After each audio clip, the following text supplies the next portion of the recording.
This last week and a half since the elections has just continued to end up surprising me. I hadn't thought that anybody would go so far as to take any action on it, like committing suicide, actually moving out of the country, just have some hard feelings, and that was all that people would choose to do from election differences. I Last night, I ended up hearing about women that have decided to threaten their husbands or partners with poisoning because of political differences.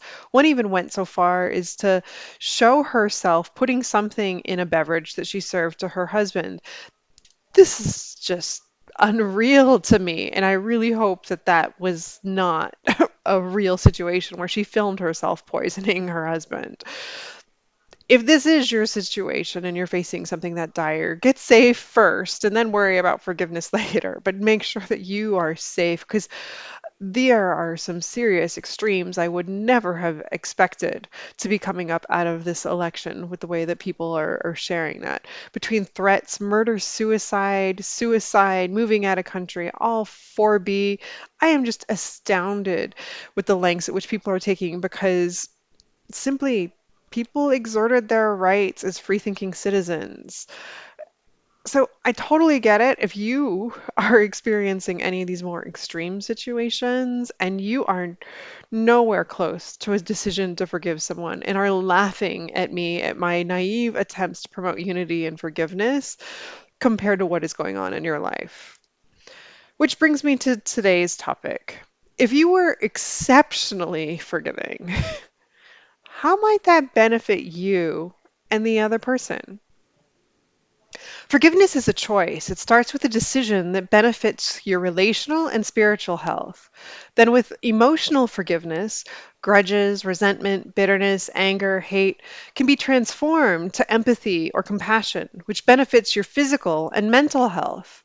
Forgiveness doesn't require the other person to change or repent or deserve your forgiveness. It's all about your feelings. It doesn't mean you need to forget about what happened or prevent justice from occurring.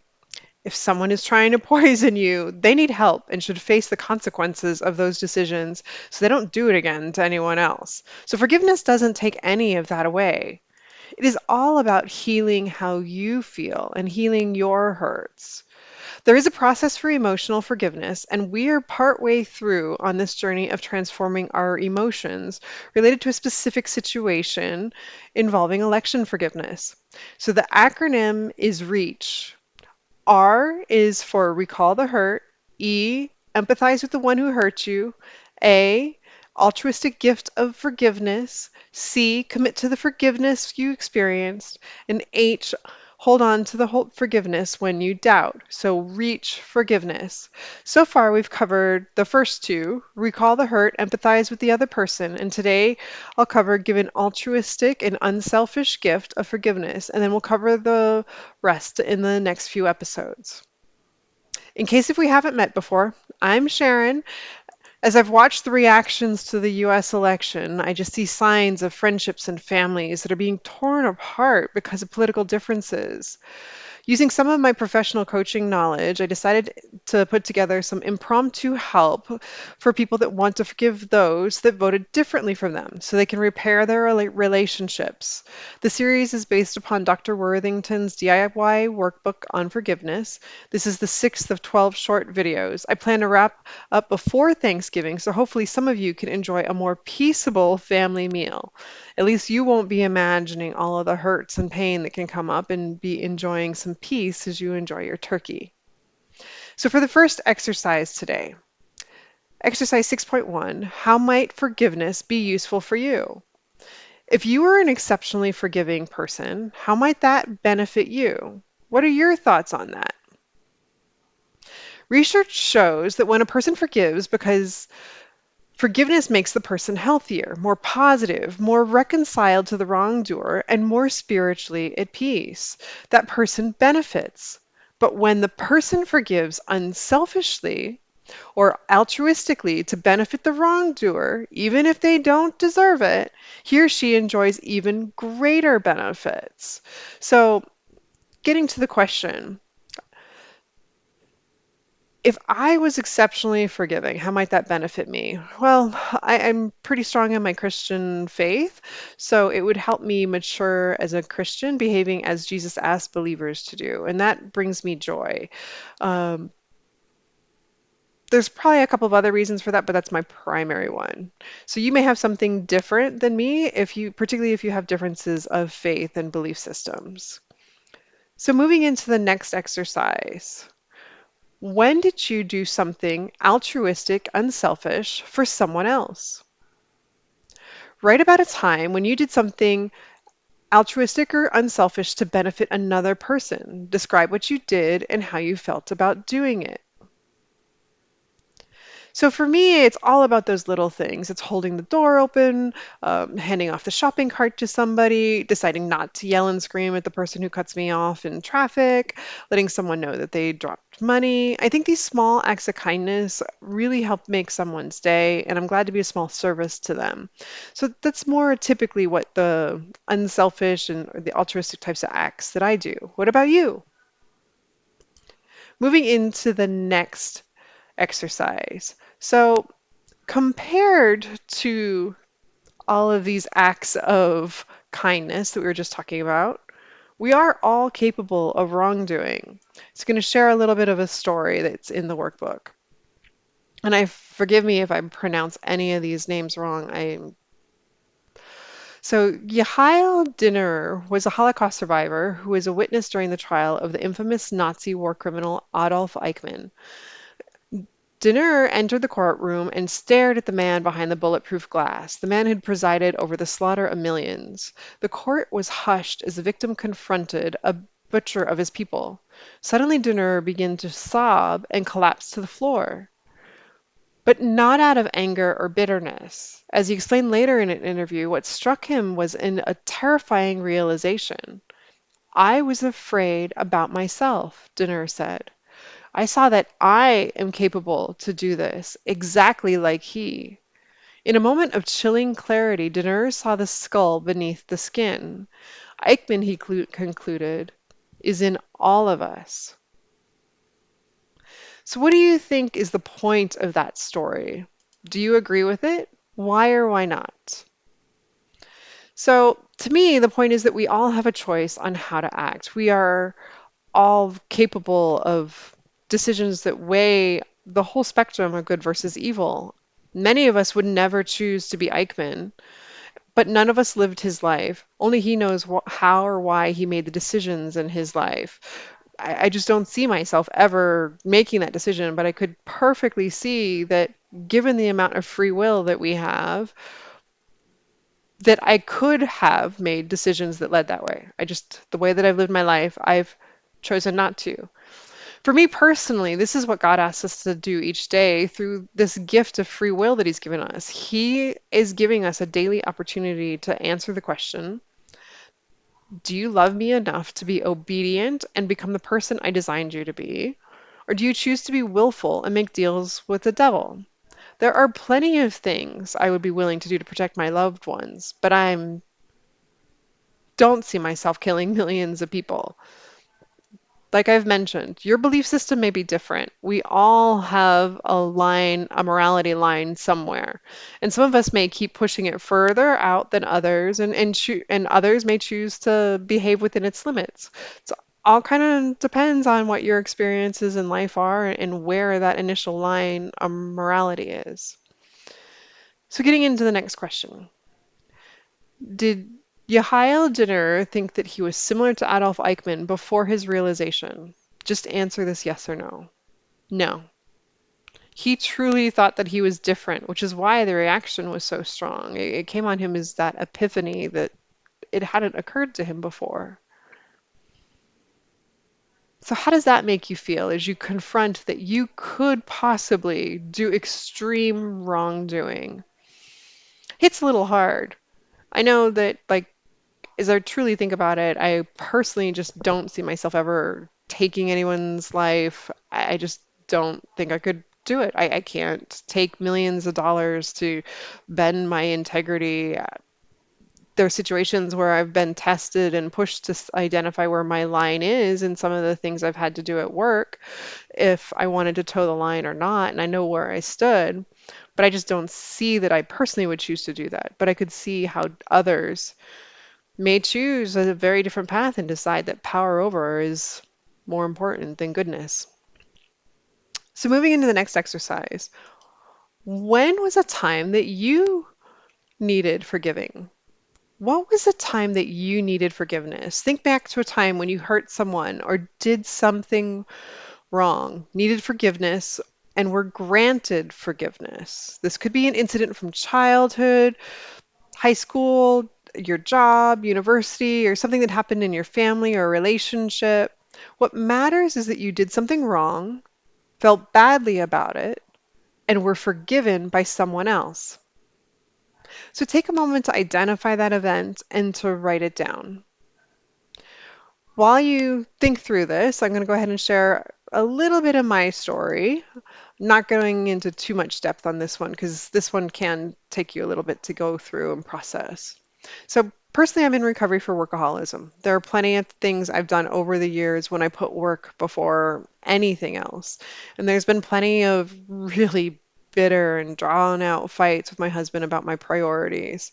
Yet he forgave me because he loved me and valued our relationship. Any of those could have been ultimatums that led to the relationship dissolving, but they didn't. And I'm really glad that they didn't because I am much better now than I was at some of those times.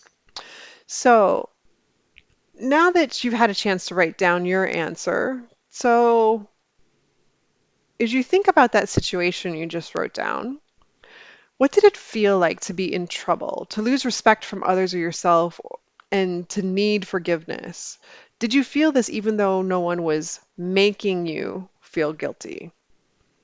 Like I mentioned, the arguments have been pretty bad, so it felt pretty horrid even without it took a while for me to really truly recognize and get beyond the selfishness that was in the addiction and to being able to recognize what I was doing to other people through that. And once I got to that realization, it was pretty horrid. When I was in the middle of it, I didn't really realize what my working hours were doing to others. So, into the second question then. So, as you look at that situation that you wrote down, what did it feel like or would have felt like when you asked for forgiveness from the person you hurt and you received it? Were you humbled?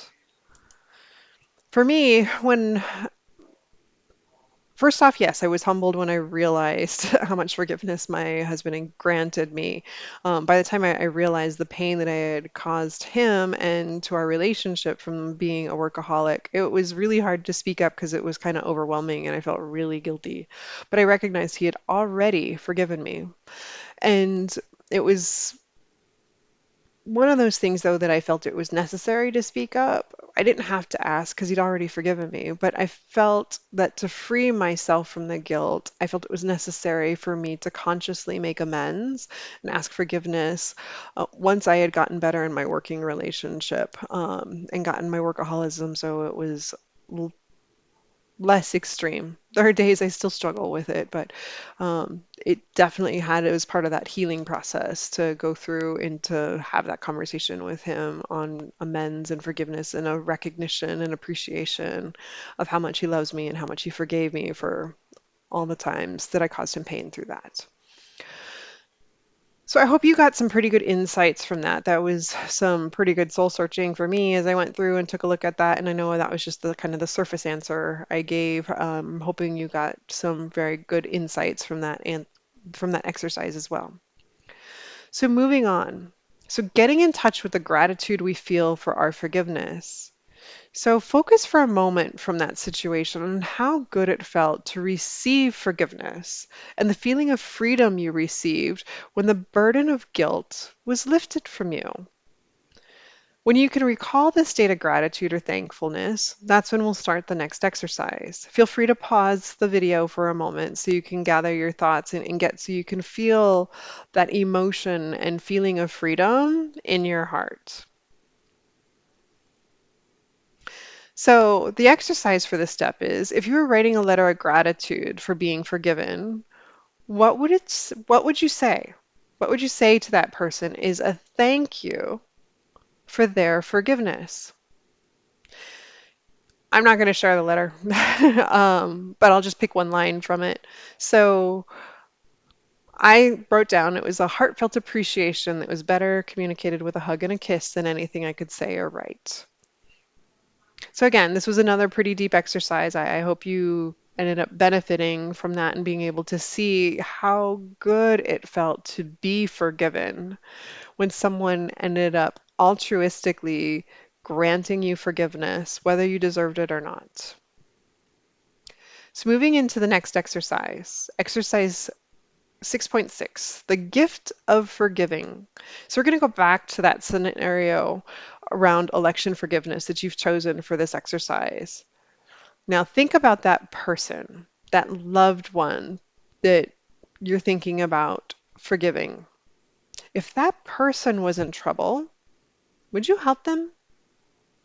Write about the things you would be willing to do for that person. So while you jot down some thoughts, I'll go ahead and share mine. So in my situation, it's my dad. If he asks for help, I'm there for him. He honestly, though, is not very good about asking for help. So sometimes I have to ask, and I'm learning how to do this better so we don't set each other off because neither of us is very good about asking for help. I think I got it from him. So now that you've had a chance to sit down and think about that, because this is the when we entered this exercise, it was all about repairing the relationship with the intent to repair the relationship with a loved one. So have you been able to identify some things you'd be willing to do for that person if they were in trouble, even though you may still be a little mad and upset or hold some hard feelings because of differences from the election? So moving into the next exercise, a crucial question. So now go back to when you were remembering the time that you were forgiven and how good that felt. And to then also think about how good did it feel to do an altruistic act for someone that didn't deserve it when you did that kind act. So you've got two different feelings that were pulling up from past instances in your life. Wouldn't you like to forgive emotionally the person who hurt you? Is you felt this lightness when you were forgiven and feeling good about doing kind acts? Do you want to feel that again through forgiving this person that had a difference of opinion from you in the election? So let's take a check-in. When you started this workbook, you rated your emotional forgiveness way back at the first video. Now that you've thought about emotional forgiveness and its benefits and doing unselfish things that a person does not deserve, rate your emotional forgiveness at this point. Remember, a 0 is no forgiveness experienced, 10 is complete forgiveness experienced. How would you rate yourself? Originally, I was a 4. Now I'm a 10 for this specific situation. I still have a few issues from prior situations I realize that I need to resolve so that we can fully put this into the past and continue to move forward. So the next question then is how much of the negative feelings toward the person have you replaced since that exercise? So looking through all of this, I've forgiven the person who hurt or offended me. All the negative feelings that I held at the start of this workbook toward this specific situation. So what about you? Part way, most of the way, all the way, not even moved it yet? That's all fine. Remember, emotional forgiveness is strongly related to improving your physical and mental health. This improved health can become before or after a decision to forgive. If you are experiencing emotional forgiveness but have not yet decided to forgive, do you want to decide that now? Now that you're feeling a little bit better through some of these feelings exercises, for those of you that had not decided previously to forgive?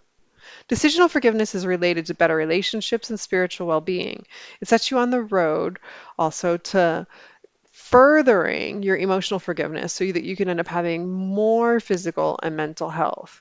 Getting rid of all of those emotions and the biochemicals that are associated with anger, resentment, bitterness, and replacing them with empathy, care, compassion, happiness, that really puts you in a space that's so different than when you're holding on to unforgiveness and that tight grudge. So, in summary, in this lesson, you've learned a lot that can help you forgive. You've learned that when you emotionally forgive, you give an altruistic gift. That is, you give an unselfish gift that is not deserved to the other person.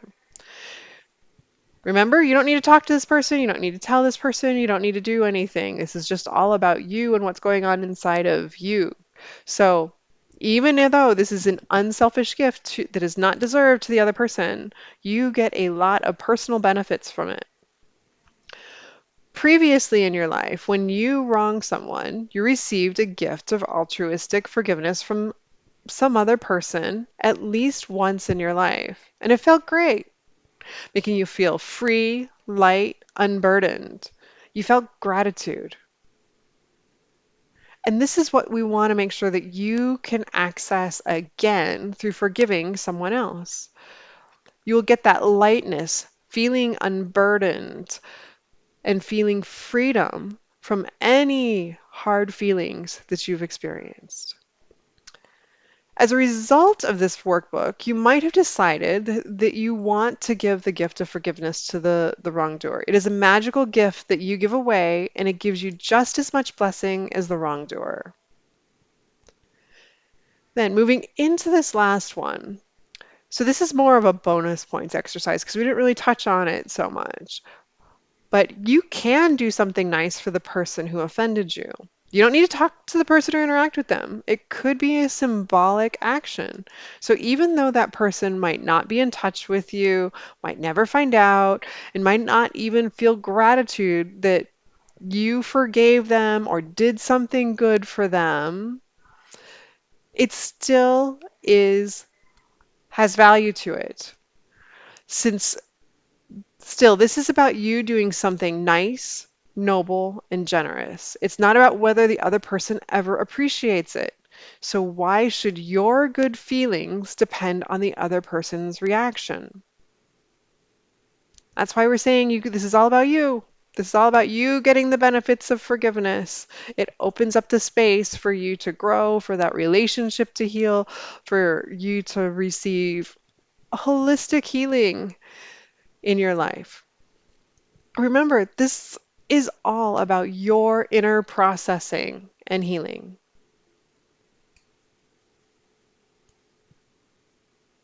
Any questions on this exercise, please email me at sharon@whisperingfieldswellness.com. If you feel that forgiveness and gratitude can help you reduce the tension in work relationships, or some self-forgiveness can help you reduce stress, please let me know. I'd love to pick your brain for some ideas on a package, and I'm offering some free coaching and mentoring in return. Tomorrow, I'll discuss commitment to emotional forgiveness and how to hold on to it. I pray that you are feeling less hard feelings toward your loved one who voted differently than you and are beginning to feel that forgiveness is possible and that there is a way to heal the relationship. See you next episode. Have a blessed day.